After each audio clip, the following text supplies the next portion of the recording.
Anong parte ng inyong probisyon na pinapayagan nyo ang late registration? Like for the example of Mayor Alice Guan, 17 years, saka lang siya na-register. Doon sa PSA mismo, merong isang division dyan na nag-aayos ng mga dokumentong to na peke. 40 years. NSO time pa. Ang tagal mo na doon. You should know everything. 40 years ka na andon. And it happened within that 40 years, itong problema na kinakaharap ng ating bansa na maraming foreigners na nalilegitimize, especially yung mga Chinese na ginagawang Pilipino. Pero kung meron ngayon nakakasingit, ang problema nasa PSA. Yes, Chair, Congressman Fernandez. parang may problem tayo dito. Kasi ngayon ko lang nadinig din yung issue that I learned from the statement of the good chairman that in the last hearing ba po yan, Mr. Chair, that NCR did not issue any birth certificate, no? And according naman sa PSA, nagbase lamang po sila sa issuance ng NCR. Paano po mangyayari yun that NCR never issue any birth certificate while PSA nagbase lang po kayo sa in-issue naman ng NCR? So there must be somebody who is lying between the two of you. Have we invited the NCR, Mr. Chairman? Yung sa ating local civil registrar? Andyan? Yes, Miss. Oh yes, ayan. Rowena Raroque. So, wala kayong issuance, NCR?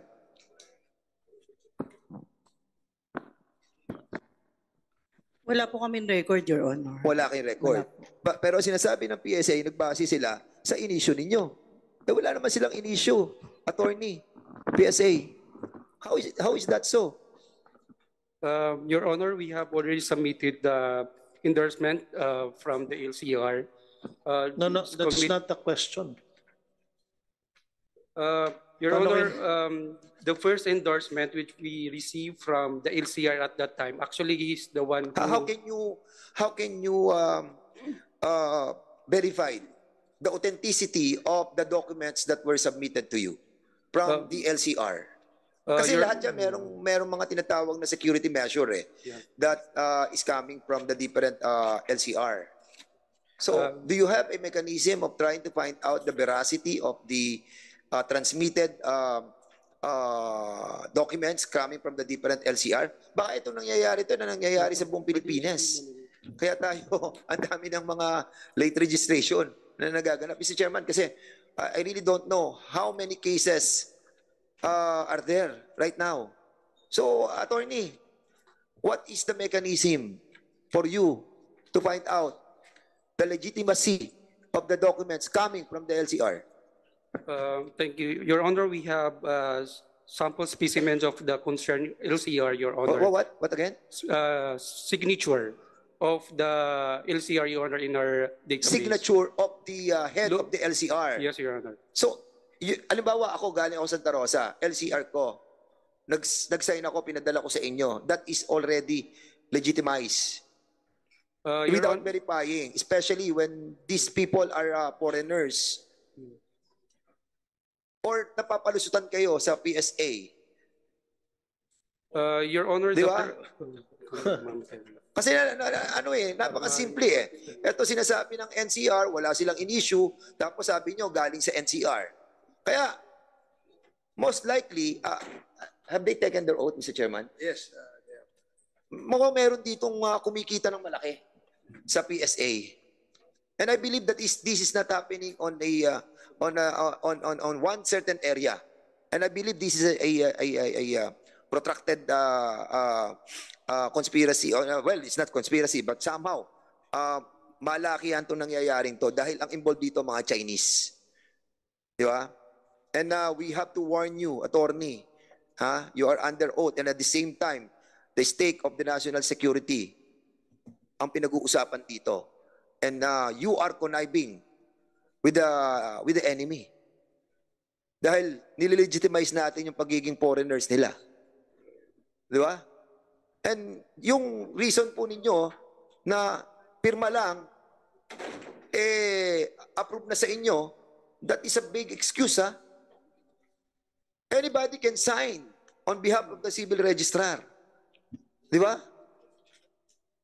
your mechanism of trying to find out the validity of that documents is not acceptable. Imagine, pirma lang. Kung ako pumirma nun, dinaya ko yung pirma, tatanggapin nyo na, attorney? Answer. Please answer. Coming from any other LCR, pag nakita mo may pirma na yung head, that's it? Mr. Chair, can I just interject? Yes. With the indulgence of Congressman Fernandez, yes. Attorney, kailan po kayo pumasok sa PSA? 22, Your Honor. So 2022.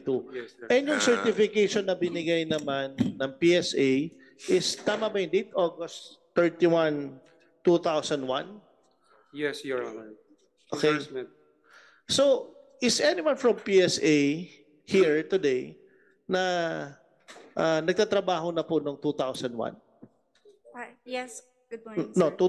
2001 kasi boss yung August 31 yung binigay, yung certification. Am I right? Yes. Yes.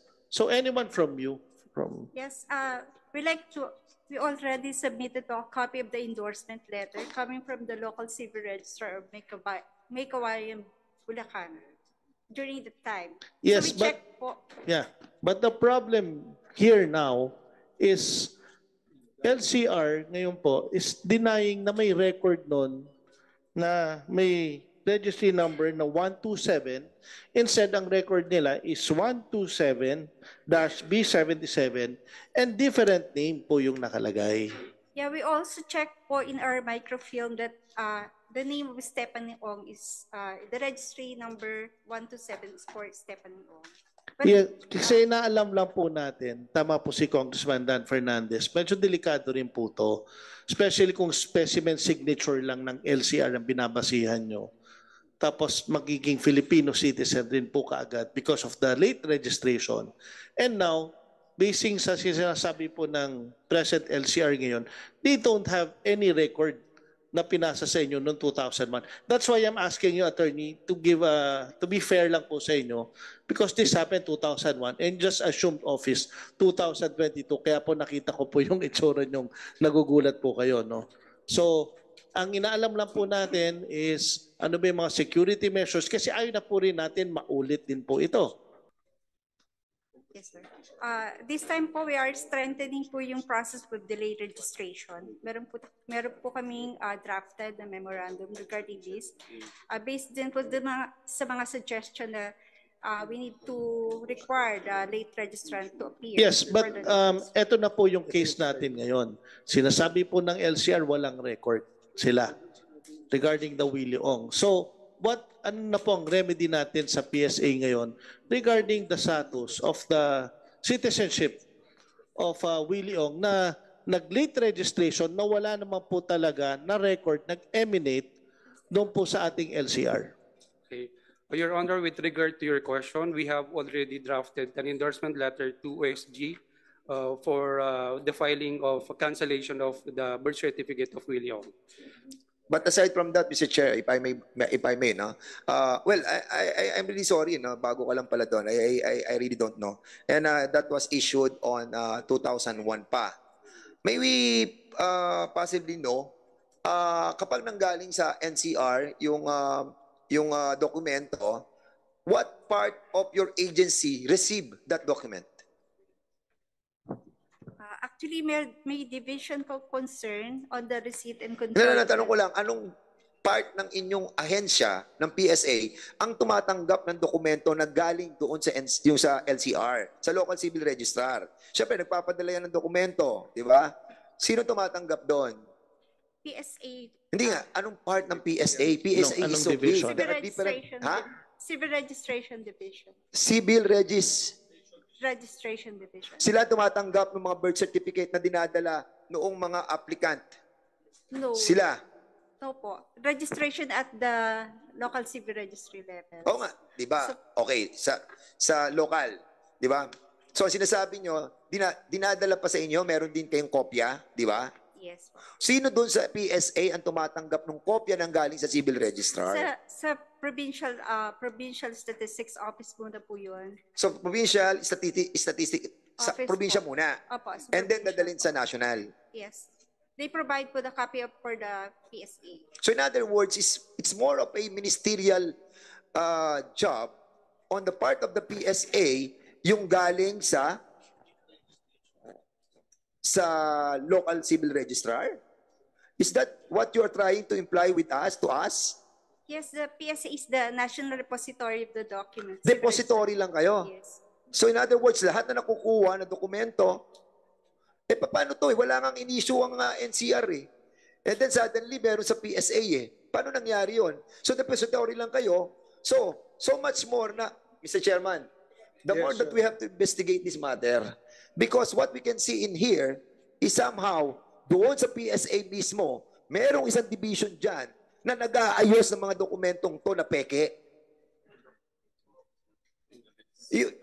Madam, I'm not pointing at you. Kaya huwag kang dito. Huwag kang mag-react. Because if you reacted this way, baka kasama ka. How long have you been in the PSA? Actually, almost 40 years. Ilan? 40 years. 40 years. And since NSO days. 40 years. NSO time pa. Ang tagal mo na doon. You should know everything. 40 years ka na andon. And it happened. Within that 40 years, itong problema na kinakaharap ng ating bansa, na maraming foreigners na nalilegitimize, especially yung mga Chinese, na ginagawang Pilipino. Are you a part of it? Are you a part of it?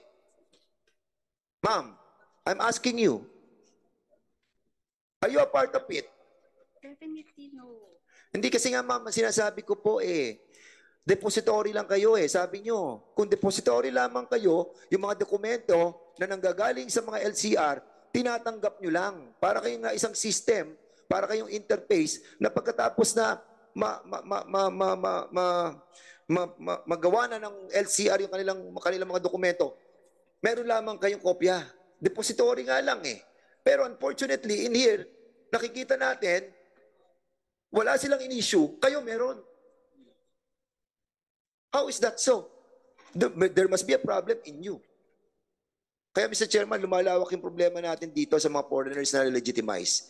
What part of your provision, of your policy that involves the, what do you call this? The provision of yung late registration. Anong parte ng inyong provision na pinapayagan nyo ang late registration? Like for the example of Mayor Alice Guan, 17 years, saka lang siya na-register. How is that so? Why did you allow it?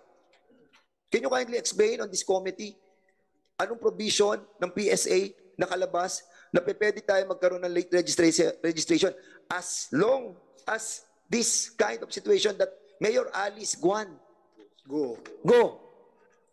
have encountered 17 years tapos niregister natin? Correct, ma'am? Yes, po. Siguro 40 years ka doon, nasa PSA ka na. Have you encountered this issue of Alice Go? Late registration? Ano po yung policy po natin sa late registration? Meron po kami procedure on the late registration. Actually, we consider po na timely ang registration kapag na-register siya within 30 days. Within? Upon birth po. Dapat na i-register siya in 30 days po. So we consider that timely. So no matter how long you've been in the country, kahit na 30 years ka na, pwede ka pa rin mag-late registration. Is that the policy? Meron pong late registration procedure na dapat i-comply po nila yung Can you kindly give us the provision of your policy on the late registration? So wala siyang capture na time element. Na for example, kailangan hanggang 5 years ka lang. Sa ngayon po, wala. Basta after ng reglementary period, if talaga magre-register po, yun po yung considered na delayed registration. So, who is the head of that registrar na nag-upload noong mga documents coming from the LCR? Sinong head sa PSA? Sa ngayon po, meron kaming civil registration service. Sino nga po ang head? Si Assistant National Statistician Marisa Grande. Ilang taon na po siya doon? Hindi ko. Sir, Mr. Chairman, can we invite that person from the PSA as well? Because we need to find out the culpability of our government agencies that deal with the approval of the PSA, you know? Kasi nakikita natin dito baka malaki tong sitwasyon na to, Mr. Chairman. And that's the reason why we wanted to invite those people who are responsible for receiving the copies coming from the LCR. Tingnan po natin yung kung sino ang mga ito. At especially sa province ng sa ba nang galing? May Kawayan, Bulacan. Sila yung depository eh. Sino yung head ng depository nyo? We need to invite them, Mr. Chairman, to shed light on this matter. Kasi kitang-kita po natin na may problema doon sa transmission eh. Kung depository lamang sila, dapat talagang magre-reflect lang kung ano nang gagaling sa mga civil registrar. Pero kung meron ngayon nakakasingit, ang problema nasa PSA, depository, nasa inyong problema.